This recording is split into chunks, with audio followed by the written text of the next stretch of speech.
June 10th, 2002, Springfield, Missouri. Inside the United States Medical Center for Federal Prisoners, a 61-year-old man lies dying. His throat has been ravaged by cancer. His body, once powerful and imposing, has wasted away to skin and bone. He can no longer speak. The machines keeping him alive hum softly in the sterile federal facility. Outside, armed guards patrol the perimeter.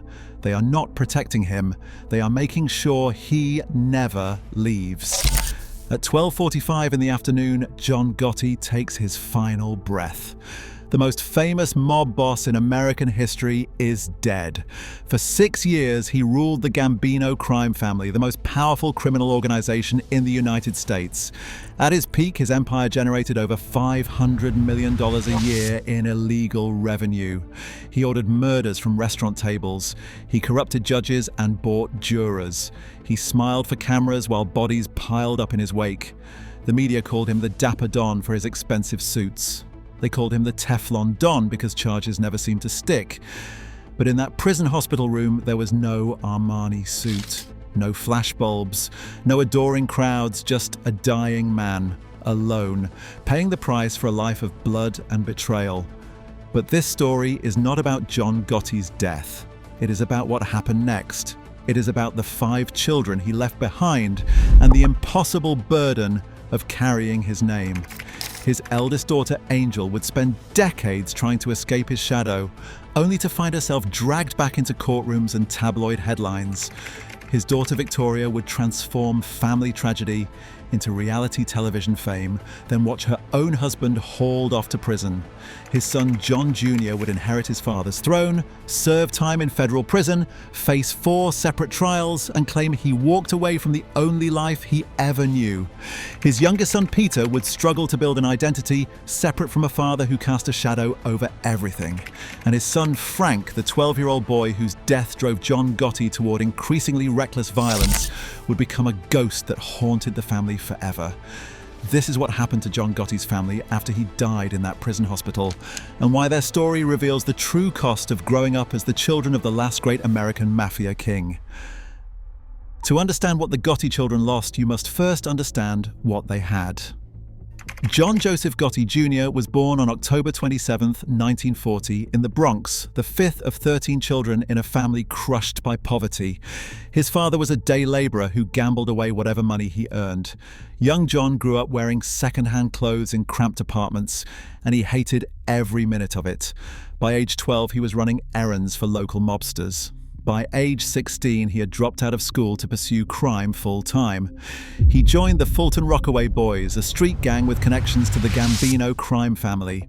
He met 2 men who would shape his destiny, Angelo Ruggiero, who would become his closest friend, and Wilfred Johnson, who would eventually betray him. In 1958, an 18-year-old Gotti walked into a Brooklyn bar and spotted a 16-year-old girl named Victoria DiGiorgio. She was half Italian, half Russian, with dark hair and striking features. Gotti was immediately captivated. They dated for 4 years, and on March 6, 1962, they married. Over the next 12 years, Victoria gave birth to 5 children. Angela was born in 1961, followed by Victoria in 1962, John Jr. in 1964, Frank in 1968, and Peter in 1974. For the children, their father was a mystery wrapped in expensive cologne and crisp suits. He told them he worked in construction. He told them he was a plumbing supplier. He told them he helped build prisons. The lies were absurd, but the children wanted to believe them. They had to believe them. The family lived in a 2-story house in Howard Beach, Queens. It was a working-class neighborhood filled with Italian-American families, many of whom had their own connections to organized crime. The Gotti home was modest by mob boss standards, nothing like the mansions you might expect.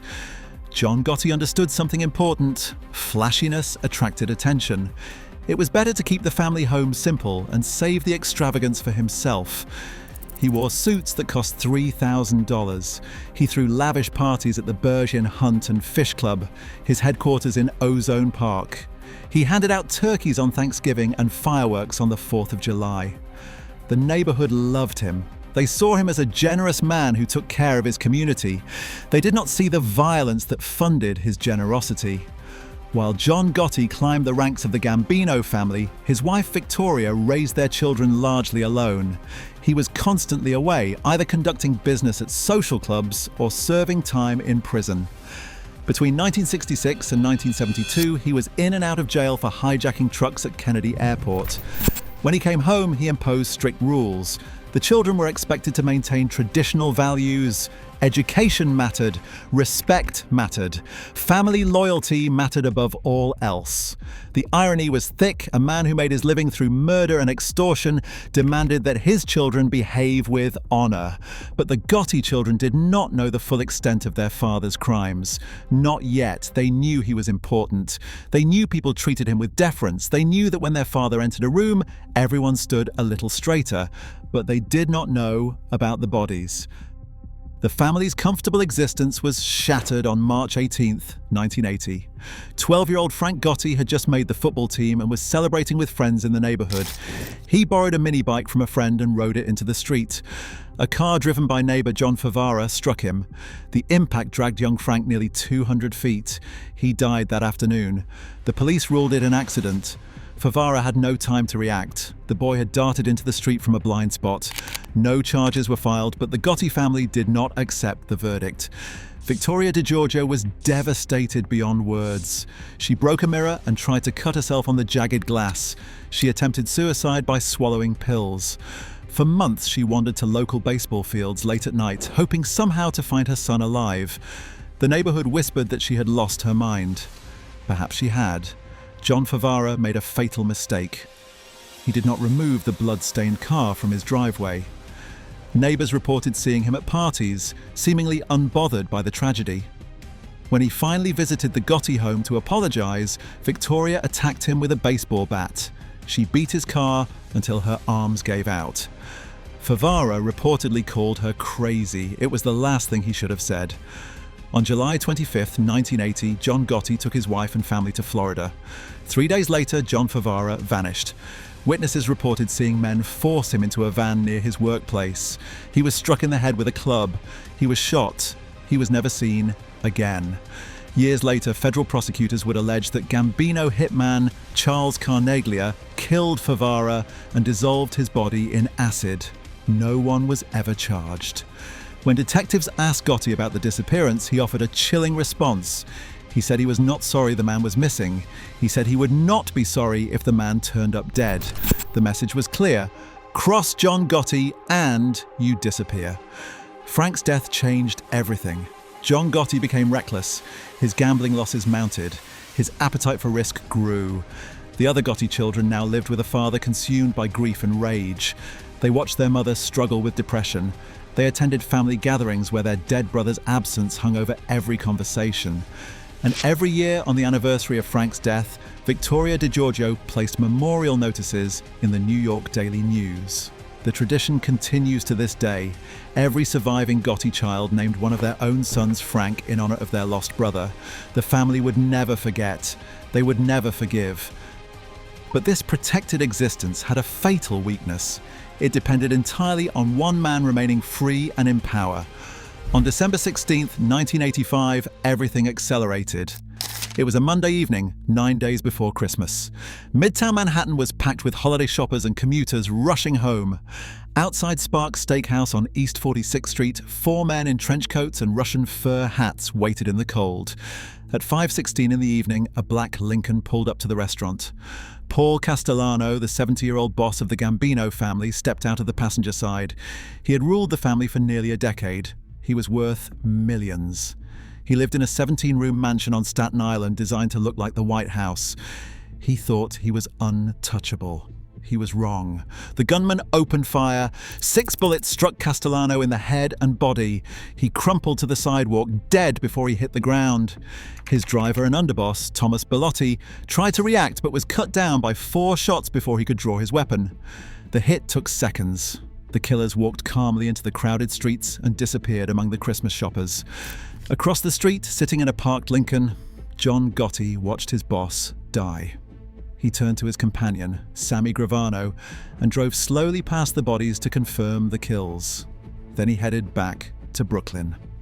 2 weeks later, John Gotti was named the new boss of the Gambino crime family. He was 45 years old. For the next 6 years, Gotti reigned as the most powerful mob boss in America. He flaunted his wealth. He smiled for news cameras. He became a celebrity. The government tried to prosecute him 3 times in the 1980s. 3 times he walked free. Juries acquitted him. Witnesses recanted. Evidence disappeared. It was later revealed that Gotti had corrupted the system itself, bribing jurors and intimidating witnesses. The media dubbed him the Teflon Don. Nothing stuck. But the FBI refused to give up. They planted listening devices in an apartment above Gotti's headquarters at the Ravenite Social Club in Little Italy. They recorded thousands of hours of conversations. They heard Gotti discussing murders, ordering hits, and mocking his own underboss. Those tapes would prove to be his undoing. In December 1990, FBI agents arrested John Gotti at the Ravenite.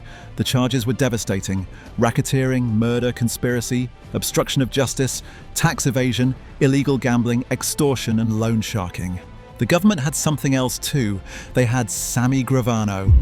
For years, Gravano had been Gotti's most trusted lieutenant. He had helped plan the Castellano hit. He had committed 19 murders.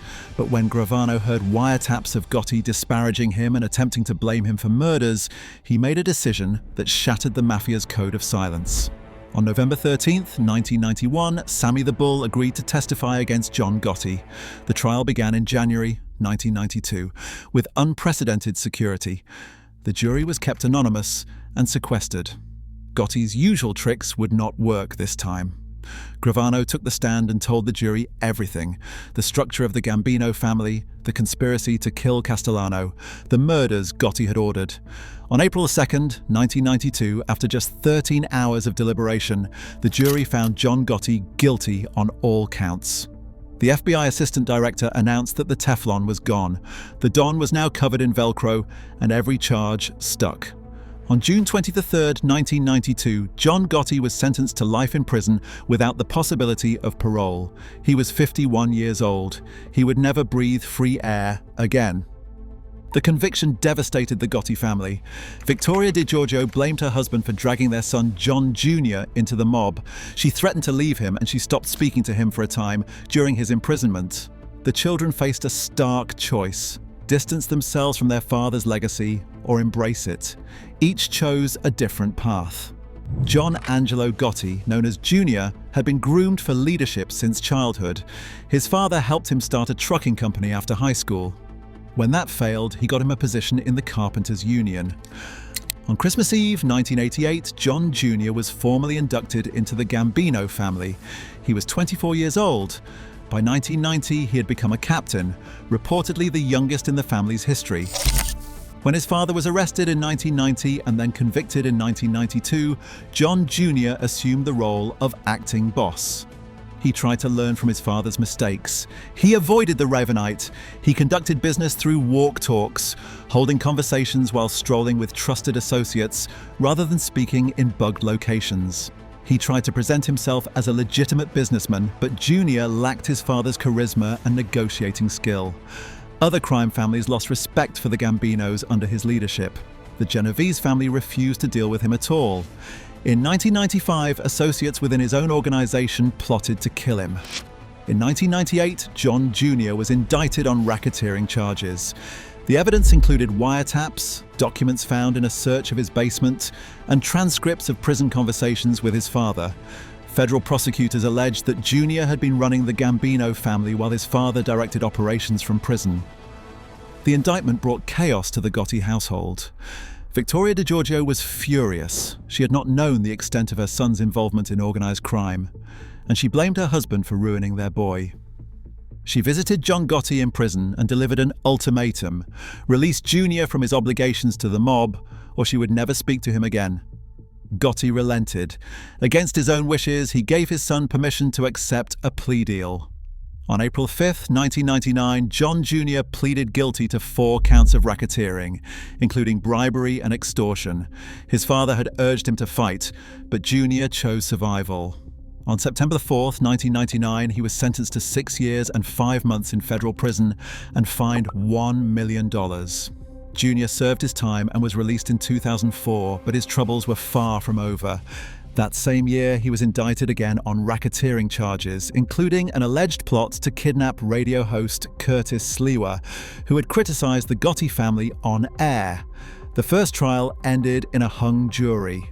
Prosecutors tried again, and another trial ended in a mistrial. Between 2004 and 2009, John Jr. faced 4 separate federal trials. Each ended without a conviction. Jurors later said they found the government's witnesses, including turncoat mobster John Elite, to be unreliable. After the 4th mistrial in December 2009, prosecutors finally gave up and announced they would not seek a 5th trial. John Jr. walked free. He has maintained ever since that he left the Gambino family in 1999 and has lived a legitimate life. He published a book in 2015 called Shadow of My Father, detailing his relationship with his father and his own journey in and out of the mob. He married Kimberly Albanese in 1990, and they have 6 children together. The family lives in Oyster Bay Cove on Long Island's North Shore. His son, John Gotti III, has pursued a career as a professional mixed martial arts fighter, compiling an undefeated record with all wins by first-round knockout. In August 2024, John Gotti III fought an exhibition boxing match against Floyd Mayweather Jr. The grandson of the Teflon Don is building his own legacy, this time in the cage rather than on the streets. Victoria Gotti, the second eldest daughter, chose a different path.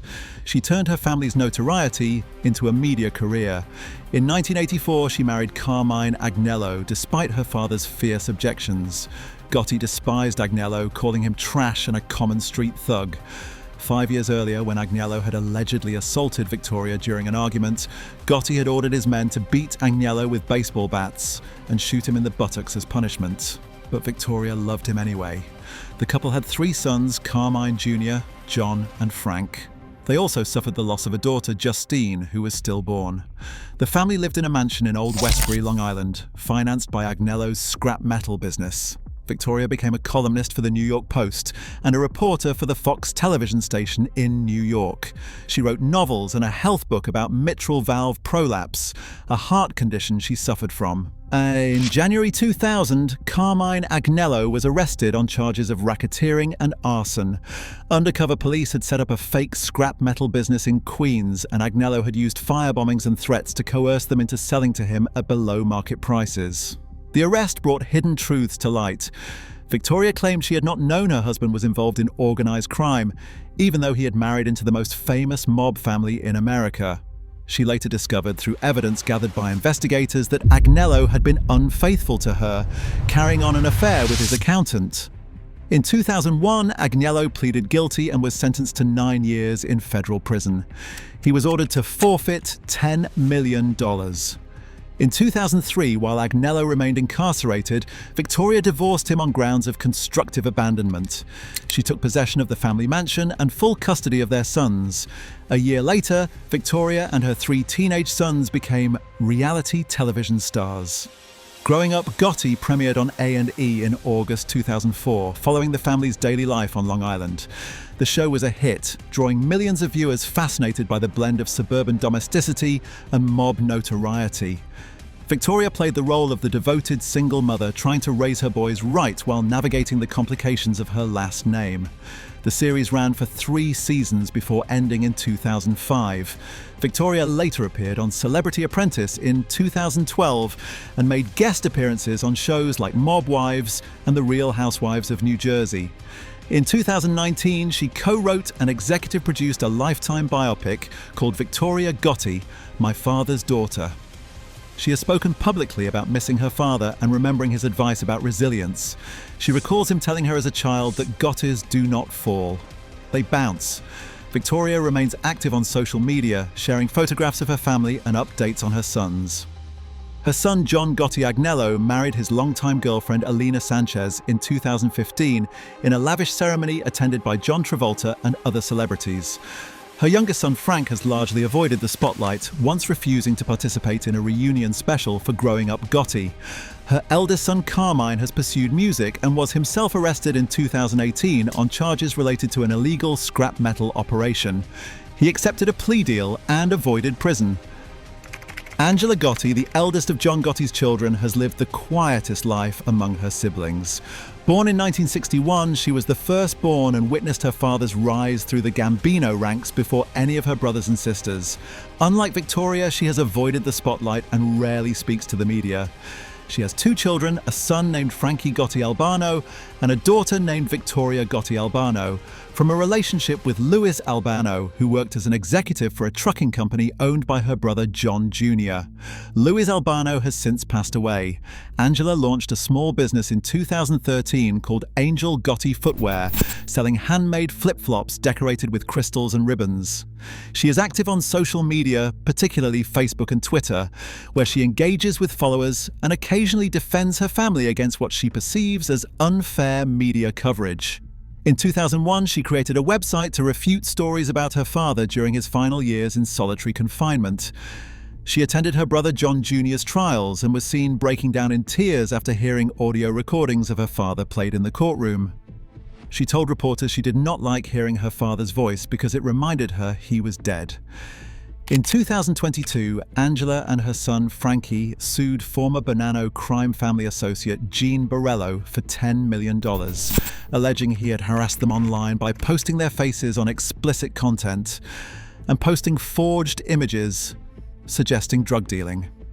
The outcome of that lawsuit remains unclear. Angela continues to support her family from the background, attending events like her nephew John Gotti III's boxing matches. Peter Gotti, the youngest of John Gotti's children, was just a toddler when his brother Frank was killed. Born in 1974, he grew up in the shadow of both his father's criminal empire and his brother's tragic death. In interviews, Peter has spoken candidly about his father's human side, describing how Gotti would become childlike with excitement about simple pleasures like buying roasted chestnuts near the Rockefeller Center Christmas tree. Peter has avoided the criminal entanglements that snared his brother John Jr. He appeared alongside his sisters in a 2009 interview on the television program 48 Hours Mystery, where the Gotti children opened up about their father for the first time on national television.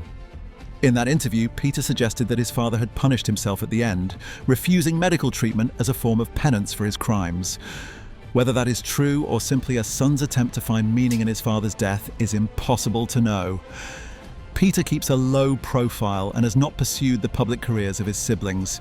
He is married and has focused on building a life away from the constant scrutiny that the Gotti name attracts. Victoria DiGiorgio, the matriarch of the family, survived her husband by more than 2 decades and remains alive in her early 80s. She suffered a stroke in 2013 and has had other health complications over the years, but she continues to live privately in the New York area. She inherited an estimated $2 million after her husband's death and reportedly runs several small businesses. Her daughter Victoria has said that her mother taught her to be resilient and to keep family at the center of everything. Despite the chaos of her married life, the infidelities she discovered, the prison visits and the murders committed in her husband's name, Victoria DiGiorgio never turned on John Gotti. She remained married to him for 40 years until the day he died in that federal prison hospital. The Gotti children have spent their entire adult lives grappling with their father's legacy. John Jr. claims he left the mob and has faced enough prison time and trials to last several lifetimes. Victoria has transformed notoriety into a brand, writing books and producing television about her famous family. Angela has tried to live quietly while defending her father's memory from perceived attacks. Peter has largely stayed out of public view. Their children, the grandchildren of the Teflon Don, are now forging their own identities. John Gotti III fights in cages for a living, trying to prove he is more than just a famous name. The younger generation of Gottis has grown up with social media and reality television, their family story available for anyone to consume with a few clicks. The mansion in Old Westbury, where Victoria Gotti raised her sons, has fallen into disrepair. After an FBI raid in 2016 related to a tax fraud investigation involving her sons and ex-husband, the family stopped living there. The home where Growing Up Gotti was filmed now sits abandoned, its windows dark, its gardens overgrown. It stands as a monument to a particular moment in American crime history, when a mob family became famous for being famous, when the children of a killer smiled for cameras and signed autographs. John Gotti believed he was building an empire that would outlast him. In a sense, he was right. His name still echoes through American culture, referenced in rap songs and crime dramas, documented in books and streaming series. But the empire he imagined was not built of territory and tribute. It was built of something far more fragile: fame.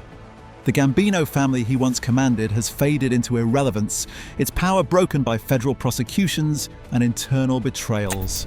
The code of silence he once enforced has become a joke, broken by one turncoat after another. His own underboss testified against him. His own legacy is now carried by children who insist they have nothing to do with organized crime, who appear on reality television and write memoirs about how hard it was to be a Gotti. The story of John Gotti's family raises uncomfortable questions about power, celebrity, and inheritance. Can children ever escape the sins of their fathers? Can a name that once meant murder and extortion be rehabilitated through books and television appearances? The Gottis have tried. They have spent decades attempting to control their narrative, to transform their father from a convicted killer into a complex man who loved his family. Some people buy it. Others see it as an extended exercise in denial. The man who ordered hits from restaurant tables, who watched his boss die on a Manhattan sidewalk, who built his fortune on fear and violence. That man is also the father who took his children to see Christmas trees and insisted they maintain traditional values. The question of what it means to be a Gotti has haunted this family for generations. It is a question that connects to other families who lived in the shadow of notorious men. Families who inherited wealth built on blood. Families who had to decide whether to embrace or reject the legacies they never asked for. If you want to see how another infamous crime family grappled with legacy, power, and the burden of a famous name, watch what happened to Al Capone's family after his empire collapsed.